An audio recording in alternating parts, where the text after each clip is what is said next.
It's me, Alice, and honestly, I'm so glad you're here tonight because do I have some stories for you? We're getting extra comfortable this evening, like pyjamas, face mask, glass of wine, comfortable, because we're talking about something we've all done, completely ignoring those giant waving red flags in relationships that in retrospect were practically screaming at us. Come on, you know exactly what I'm talking about. Those moments where your gut is like, run away, but your heart, or let's be real, sometimes other parts, is like, but maybe it'll work out. So, pour yourself something nice, get cozy, and let me whisper about those relationship warning signs we all pretended not to see. Trust me, you're not alone in this.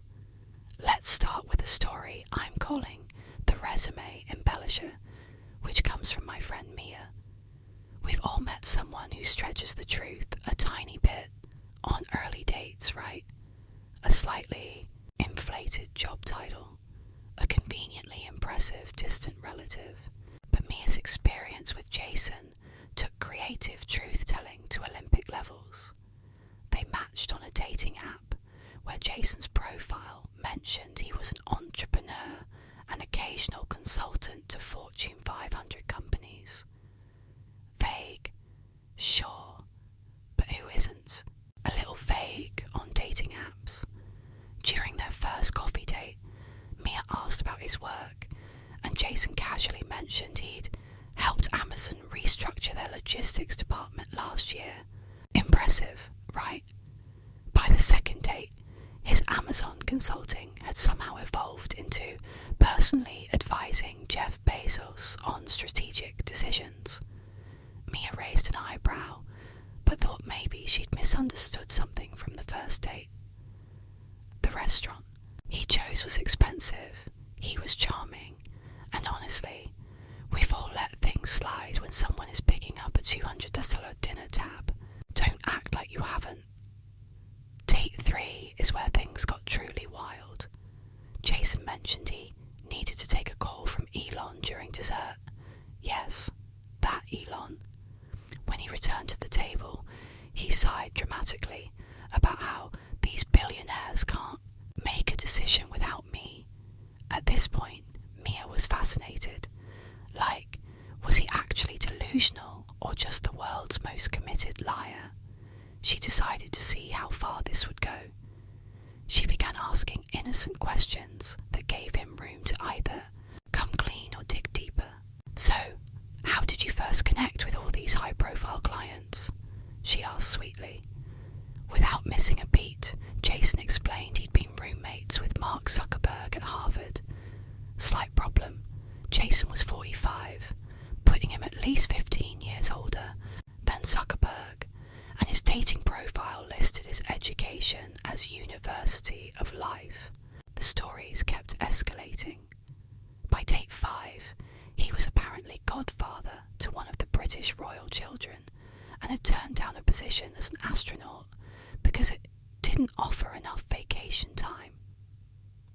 I am not making this up, people. What's wild is that Mia actually kept dating him for 2 months. When I asked her why, she said, honestly, it was like watching a one-man show every time we went out. I was entertained, the restaurants were amazing, and I knew exactly what I was getting. The relationship finally ended when he invited her to a small gathering at his friend Leonardo DiCaprio's house that weekend. When she called his bluff and said she'd love to go, he suddenly developed a family emergency. The moral. Sometimes the red flag isn't subtle. Sometimes it's a person creating an entire fictional universe where they're at the centre of global power and influence. But, you know what? We've all overlooked obvious fabrications because someone was charming or interesting or really good at other things. Don't pretend you haven't. Next up is the phone flipper. And oh my god, tell me if this sounds familiar. My colleague Rachel met Dean at a friend's housewarming party. He was attractive, attentive, and they hit it off immediately. They exchanged numbers and started dating, and everything seemed perfect, except for one tiny habit. Whenever Rachel came anywhere near Dean while he was on his phone, he would immediately flip it face down or quickly switch screens. Every single time. We all know what that means, right? I mean, come on. That move is basically universal code for I'm hiding something I don't want you to see. But did Rachel acknowledge this crimson banner flapping in the breeze?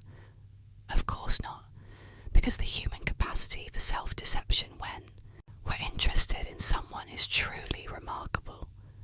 Instead, Rachel did what many of us have done. She created elaborate justifications. He values his privacy. He probably just has embarrassing photos. Maybe he's planning a surprise for me. Girl, please. The only surprise being planned was how quickly he could switch between conversations. 3 months into dating, they were watching a movie at his place when Dean got up to use the bathroom, leaving his phone on the couch. A notification lit up the screen. A message from Amanda that read, "Miss you too, baby. Can't wait to see you tomorrow."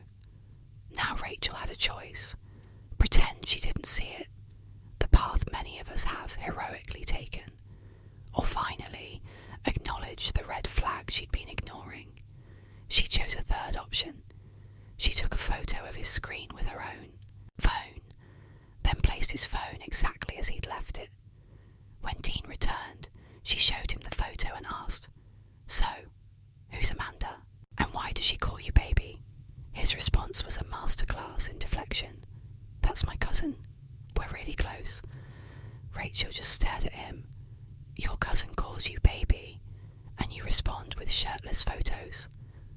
Oh yeah, I forgot to mention. She'd scrolled up a bit in the notification preview. Caught red-handed, Dean tried the classic move of turning it around on her. "The fact that you're checking my phone shows you don't trust me." That's toxic behaviour, Rachel. Can we just acknowledge how many times we've heard that particular reversal? How dare you catch me doing something wrong? You're the problem for noticing. Rachel ended things that night.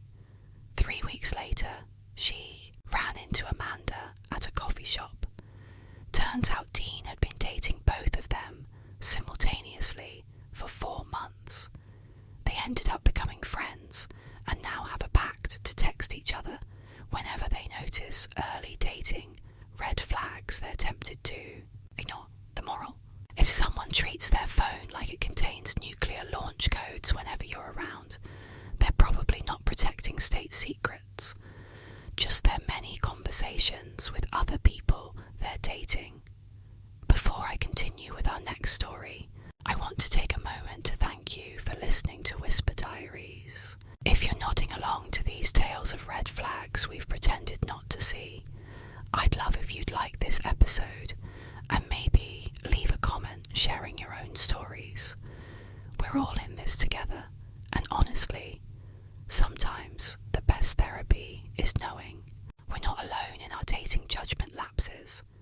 Your engagement helps this podcast grow, but more importantly, it creates a little community of us who've been there, ignored that, and lived to laugh about it.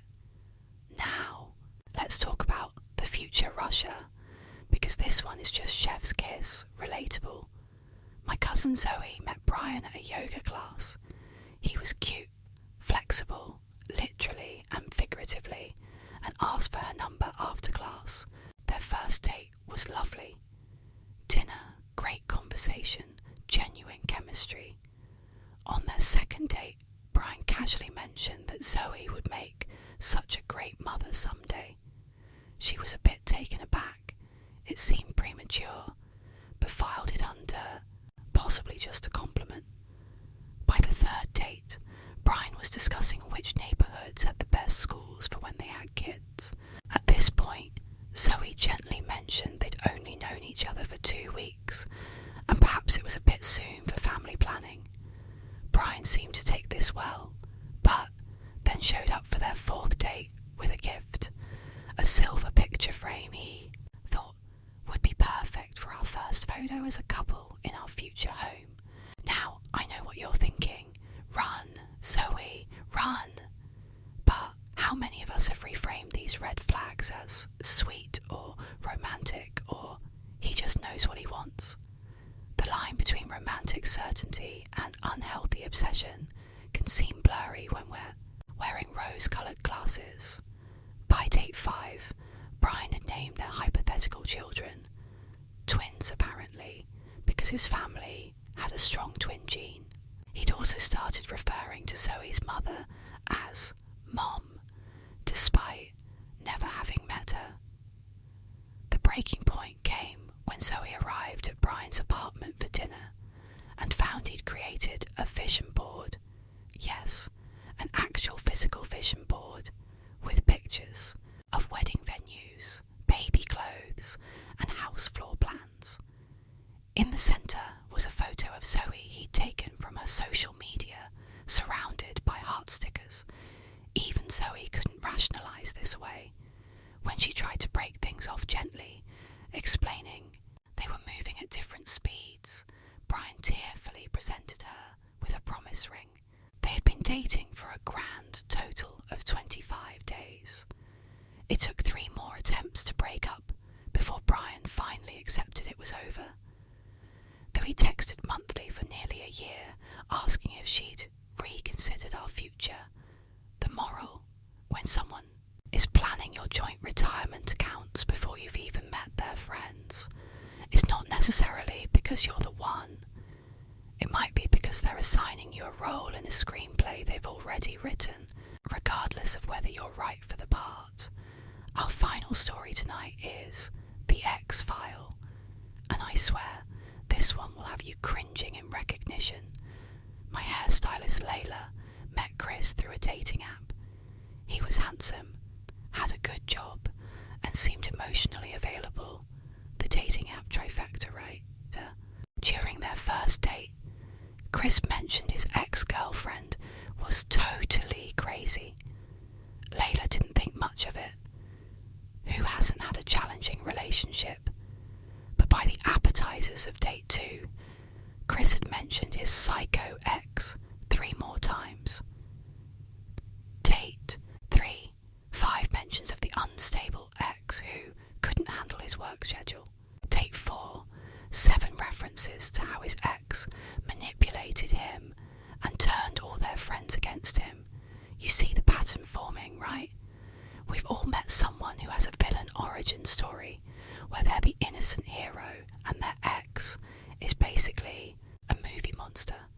But did Layla see this as the glaring red flag it was? Of course not. Instead, she thought, he must have really been hurt. He needs someone understanding, like me. Classic. Us. So classic. By 1 month in, Layla knew more about Chris's ex than she knew about Chris himself. According to his stories, this woman was simultaneously clingy yet distant, jealous yet uncaring, materialistic yet criticised his ambition. Somehow, this walking contradiction had also keyed his car, called his mother with false accusations, and intentionally shrank his favourite sweater in the wash. This ex was apparently both Glenn Close in Fatal Attraction and Meryl Streep in The Devil Wears Prada. Layla's friends pointed out that constantly disparaging an ex was concerning, but she defended Chris. He's just processing his trauma. Once he heals, he'll stop talking about her. He did not stop talking about her. The turning point came when Layla ran into a woman at a coffee shop who looked familiar. After some confusion, she realised this was the ex. She recognised her from Chris's endless stories. Against her better judgment, Layla introduced herself. What followed was illuminating. The ex wasn't surprised. Apparently, Layla was the 4th woman Chris had dated since their breakup who had approached her. The crazy behaviour She'd discovered Chris was cheating and confronted him. The manipulation of friends.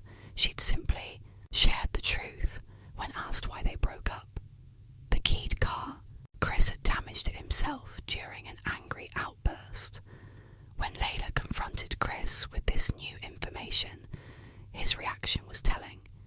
Rather than addressing any specific points, he immediately launched into how his ex was, obviously still obsessed with him, and poisoning everyone against him.